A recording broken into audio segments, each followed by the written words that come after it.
my response video to what's found on Stormcloudsgathering here from the Caspian Report. I'd like to welcome the Caspian Report people to the discussion. I appreciate your videos, but what I'd like to present is another analysis of what can happen in that region of Asia right now and who the players really are. Now let's look at a map of that area. We've got Japan really close by. Obviously, we have China over here, South Korea, North Korea. But let's look at who's not there. Okay, there's a little bit of a Russian interest up in here. But if you know, there's a reason there's not a lot of tags on that map too. I mean, if I can zoom in on this, there's just not a heck of a lot going on there. Okay, that's where things are kind of frozen. There's not as much going on there. Russians, for some reason, just don't operate much of that. So the dense population, obviously, is a hell of a lot goes on in China. A lot goes on in South Korea. They're trying to get some things going on in North Korea, and then, of course, we have China over here. Now, Shanghai, you know, big time business. But when we start looking at this area, Taiwan, Hong Kong, Macau, this region of China, my opinion is there's a lot more going on here than up here on the Chinese side of things. Although Beijing, you know, big deal, obviously, Beijing. So what a lot of those people really cannot afford to happen is somebody throwing nukes around. Okay, Korea really can't, the way weather patterns work, if somebody starts throwing nukes around here, for one thing, these people are going to have a hell of a lot of trouble getting their trade handled, which normally would go by ship routes this way, maybe goes to Japan and goes elsewhere, or goes down here. Somebody starts throwing nuclear weapons around here, all that shit is going to start drifting over to Japan. So that's not going to work out too well for trade in that area, because a lot of international shipping goes over here. So a lot of people don't really want that to happen. The other thing is, you got to realize the world's largest army is right over here. Whatever U.S. military forces are outside of Seoul right here is really just a speed bump if all these people decide they don't like each other and want to get it on. Okay? And as far as the American military stuff in Japan, that's greatly reduced. It's a few air bases now. We could not take or defend at this stage in the game. We could not take or defend a single one of the Japanese islands. Okay, it's just not going to happen. As far as defending South Korea, we could act as one hell of a speed bump on them from North Korea if the North Koreans get a hell of a lot more crazy than they normally have been.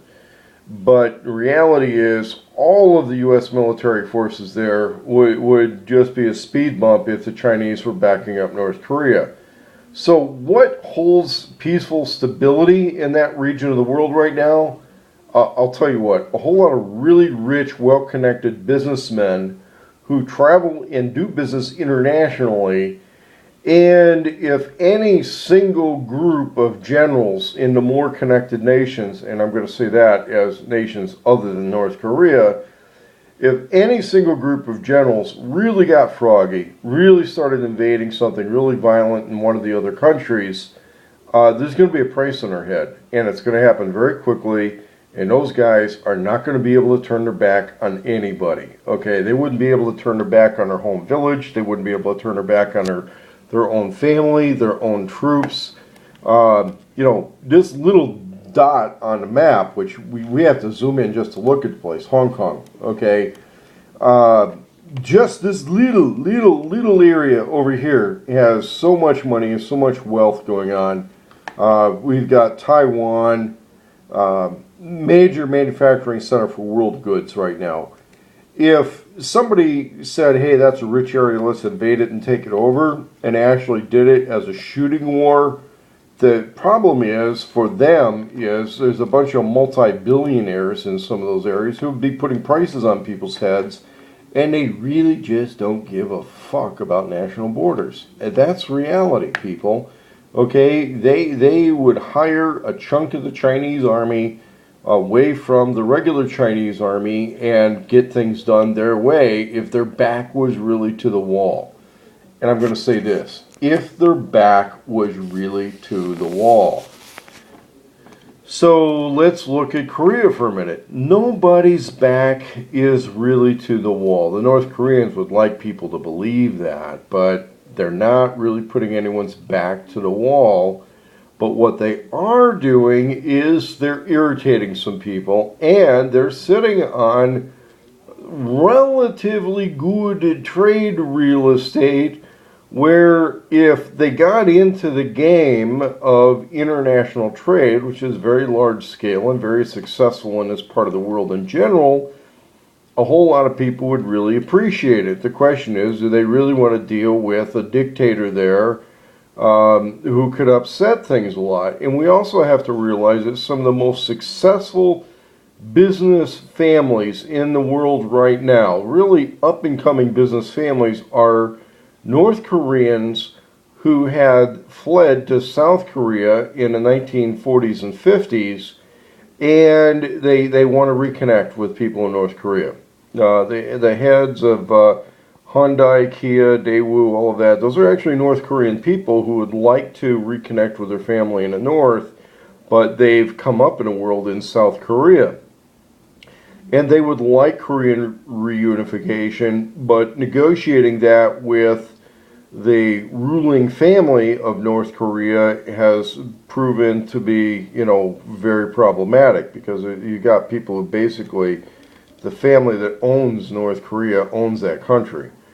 So would somebody want to have that country invaded or that government changed? And traditional CIA type change of regime stuff is not going to work with those people. They are smart. They know what they're doing. They know how to stay in power. They've been doing it for a long time. But it's in the interest of just about every other business interest in Asia to get North Korea on the ball game. It's also in the interest of most of the rest of Asia for Korean reunification to happen. And I think that's eventually what the end game play is with this, is Korean reunification. There's been a lot of talk about the Chinese army going through a lot of upgrades, a lot of saber rattling, a lot of power projection type upgrades in their military. You're talking about an army with that is larger than the entire U.S. population. Okay, but their power, excuse me, their power projection is mainly local. They are not really set up to cross big oceans with all their stuff. They can cross small oceans with all their stuff. So let's look at that Asia map and look at what the other nations in this area would tolerate, given that the economic power in a lot of these other nations is in a business class that is transnational. And yes, they answer to the national governments. Push come to shove, they'll change a national government if they have to, if they're not getting what they really want, or if their back is really to the wall and they're severely threatened and they don't have a lot to lose and are facing a total loss of everything, they're going to make some very vicious mafia-style plays against whichever regime is doing it to them. Which means, I'll say this, prices on the heads of whatever military force is going after them. So the idea of some cabal of Chinese generals that wants to invade Taiwan and hold Taiwan or destroy Taiwan, I could see them wanting it. Okay, they're powerful, they're capable, it's local to the area. They may want that, but the reality is, for anyone to take Taiwan, they want to take it at the negotiating table. There's not going to be a hell of a lot left if they really go to take it by force, because Taiwan is a manufacturing center. It's relatively self-sufficient. Now, economically, they're fully self-sufficient, but I don't believe they produce sufficient food for their population. So Taiwan is a full city. I mean, a full nation. They have a lot, and they can definitely engage in international trade to get everything they need. In Taiwan it's not a super highly powerful nation, but they're sufficient to take care of their own business. Hong Kong, as a micronation, even though it's technically part of China, they write their own rules their own way. We get back up here, though, and let's face it, North Korea is really dysfunctional. The North Koreans are not running things all that successfully. They would like to get everybody to believe they do, but they don't. And if there is one country that doesn't have a whole lot of those multi-billionaires who would put a price on the head of every general involved in the invasion, it's North Korea. Okay? North Korea is the one country that really, if China were to invade them, it's a pretty straight up fight. There isn't going to be the capability of North Korea to reach into China. They're not going to be able to reach into China the way, let's say, any number of the Japanese business interests could, or the people in Taiwan, or the people in Hong Kong. They could reach into China. North Korea is not going to reach into China. That reaching is a one-way street, boys and girls. China can reach into North Korea. North Korea is not going to reach Beijing except for begging for mercy. Okay. South Korea probably would not want to try to get into a slugfest with North Korea because they would consider it infighting among their own people. And they want reunification. A lot of these people want reunification. In South Korea, I think, culturally, right now, they are at a level where if the price of reunification were to involve rejection of a U.S. military presence, they would be willing to make that deal. We look at a pretty popular Korean pop star, Psy. Prior to him becoming worldwide popular, he was actually making some anti-American songs in order to build up his popularity inside Korea. Now, he's published a bunch of apologies and stuff, great, okay, so he wants to say he's sorry so he can get some bigger multi-million-dollar contracts and not have all the people that run Hollywood angry at him.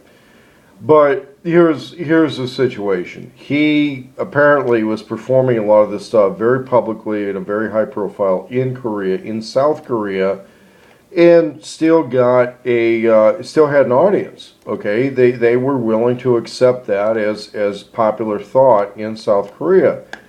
I believe that the South Koreans would be willing to make a deal involving reunification and the rejection of military bases in the Korean Peninsula. So let's look at another aspect of this. Chinese army going through a lot of upgrades. The North Koreans want industrialization, but other people outside of North Korea are really afraid to invest there because, hey, you get a big building built, you do something big in North Korea, somebody has an attitude change, and guess what? You no longer own it. They can do that because it's such a monolithic political culture in North Korea that outside investors are going to be really afraid of that. It's a dictatorship, and dictatorships are very scary to invest in.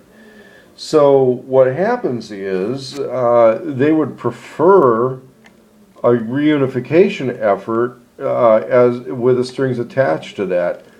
If Kim Jong-il were to go along with that, he would become extremely wealthy. Well, he's also, or Kim Jong-un, or the leader of North Korea were to go along with that, he would be extremely wealthy. Well, the situation is he's already extremely wealthy, so that there's not a lot there to offer on that. Would a lot of his minions become more wealthy? Yeah, but they're also scared shitless of the guy. So bribing them only gets you so far because they're really scared. And What would arbitrate the reunification of Korea? Well, South Korea doesn't have the military capability of invading northward. South Korea plus the United States does not have the ability to invade northward. It's not going to happen. Japan does not have the ability to invade into Korea, and chances are, culturally, the Koreans would never accept that because of the history of the last century. They would not accept Japanese involvement in any military action in the Korean Peninsula whatsoever, except for a few token cross-training forces once in a while. They're not going to accept that. What might happen, though, and what I think would be more acceptable to the rest of the world, would be a Chinese invasion of North Korea. And so the question is to look at what the tensions are between China and North Korea, especially if China did a multifaceted invasion of North Korea, which included a cultural uprising in North Korea, which included a lot of pre-invasion preparation, so that the invasion of North Korea would be viewed more as the Chinese support of a coup d'etat than a actual totally hostile nation-to-nation invasion. If China invades North Korea, and it would be just a matter of time before they accomplish that if they decide to do it, but if it's done in a relatively bloodless manner where they are only fighting the most fanatic of North Korean forces, while back deals and side deals have been made with the North Korean officer corps and cultural leadership, and perhaps maybe even they made a side deal with North Korea's leadership, then what would happen is China becomes the arbiter of Korean reunification. And with the cultural preparation that's already been happening there, they would probably make the removal of U.S. forces from the Korean Peninsula one of the points of Korean reunification. Because that would be something that a lot of those people would demand. I think even the South Koreans, there's a significant portion of South Koreans who would go along with it. Although I think they may not be the majority of South Koreans, it's a strong enough minority that with Chinese political and financial backing, it would be something that they would try to manage. They would try to manage a reunification of Korea on Chinese terms, primarily in the interest of the various trade and industrial powers in Asia, in North Asia, where those trade and industrial powers are transnational, who want to make investment in a relatively central location, which would open up North China in these areas to a lot of exploitation where, and I'm not just saying like human exploitation, but there's a lot of natural resources in that area. There's a lot of stuff up there that it would be easier to get at that if they could facilitate trade with Japan. And even now, there's Vladivostok and that, they could get into Siberian trade by doing this. But these areas here, a lot of natural resources, a lot of stuff that has to currently be shipped by train all the way down into these areas, it's a little bit problematic. But if they were able to open up North Korea, or even have a unified Korea, which really at this stage in the game would benefit almost everybody in Asia if Korea were unified, then they can open up this coast to trade, which right now isn't all that well developed. There's not a lot there for trains or railroads or roads. My understanding is these ports aren't very well developed. But they would like to develop them, but everybody else in Asia is very afraid to make investments here because they're afraid of the North Korean government. And as we zoom in on this map, we can see this area really just doesn't have a lot of development. It could, but it doesn't. And now it's a little bit weather dependent. These areas stay pretty frozen. But if I'm not mistaken, it's relatively, let's see, let's back this up some more. Yeah, it is south of Alaska. There's a situation with the way the weather currents work in that part of the world. It's south. It's actually kind of matches up a little better with California, but it's actually colder there because of the way the ocean currents and stuff work. But that's the way I see it, guys. I see a Chinese invasion of North Korea, and then China arbitrating Korean Unification. President Obama, if given the choice, would just keep the U.S. out of the war. And I think that there are political forces in the United States which would go along with that. They would go along with the U.S. forces basically doing speed bump duty north of Seoul, South Korea, just to keep the North Koreans from pouring south. But if that were to happen, the way that war goes, I'm going to talk about in the next video.